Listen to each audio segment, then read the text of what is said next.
మీ business విస్తరించాలనుకుంటున్నారా? మార్చి 16-17 హైటెక్స్ లో franchise India biggest ఫ్రో expo. Machilipatnam parliament స్థానం జనసేనకు దాదాపు ఖరారైనట్లుగా తాజాగా సమాచారం. జనసేన, బీజేపీ, తెలుగుదేశం కూటమి తరపున వల్లభనేని బాలశౌరి ఇక్కడి నుంచి పోటీ చేయనున్నట్లుగా తెలుస్తోంది. ఆయన 2019లో వైసీపీ తరపున ఎంపీగా గెలిచి ఇటీవల జనసేన కండువా కప్పుకున్నారు. ఆయన అభ్యర్థిత్వంపై త్వరలో అధికారిక ప్రకటన రానున్నట్లుగా పార్టీ వర్గాలు అంటున్నాయి.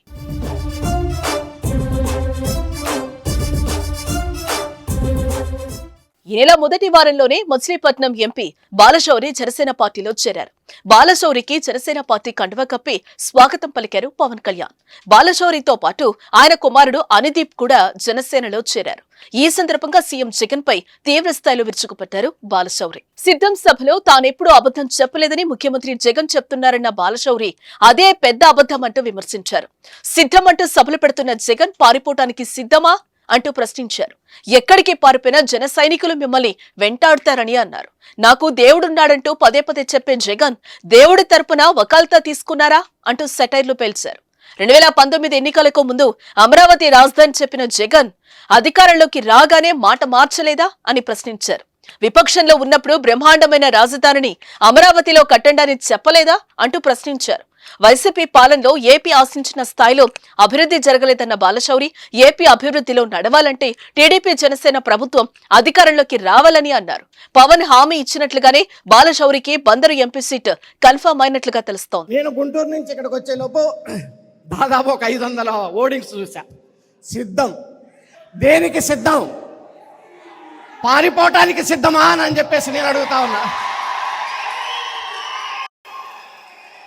కానీ ఇక్కడ ఉంది జన సైన్యం, వేటాడతారు అని చెప్పి ఈ సందర్భంగా నేను మనవి చేస్తా ఉన్నాను. ఆ లక్షణం పవన్ కళ్యాణ్ గారి దగ్గర నుంచి జన సైనికులు నేర్చుకున్నారు. అన్యాయాన్ని, అక్రమాన్ని సహించరు.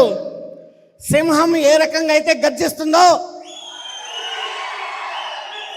జన సైనికులు కూడా అదే రకంగా గర్జిస్తారని చెప్పేసి ఈ సందర్భంగా నేను మనవి చేస్తా ఉన్నాను. ఈ మధ్య ముఖ్యమంత్రి సార్ గారు ఇంకోటి వాడుక భాష ఆయనకి ఏమనంటే దేవుడు ఉన్నాడు అంటాడు జగన్ గారు. నాకు అర్థం కాదు.